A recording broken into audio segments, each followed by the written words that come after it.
You mentioned there's all this metadata that lives with John Doe. Now, Yeah. very few of us are that techie. So help fill in the color of what metadata actually is. It's around. Well, I'm actually gonna already jump in my my Chime here, so I don't. Yeah, Let me let's see do it. if I share the right screen. Metadata seems like it's one of those words that people say and they kind of have an innate gut feel, but they don't know how to define it. It may be a Belgian thing as well, Randy. I mean, around metadata, it's about getting a contact has data attached to it, which could be a phone number, an email, but it also has things like source. Essentially, the whole left bar here, that doesn't always translate well into another platform.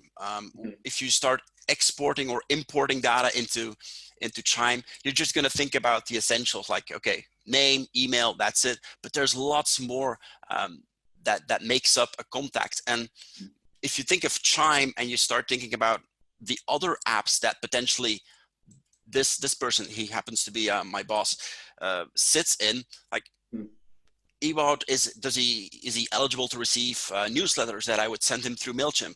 Or did we get to meet Ewout because he visited an open house a while ago? Like, there's lots of history or data that is relevant to Ewout that doesn't sit in Chime yet because it sits in other apps. Or, like, how do you get that moved over in and out of Chime? That's really what PySync tries to solve. Love that. That's awesome. Yeah, metadata is like the personality or the color, if you will, that fills in the name, email, phone number. Groups. Yeah. Perfect.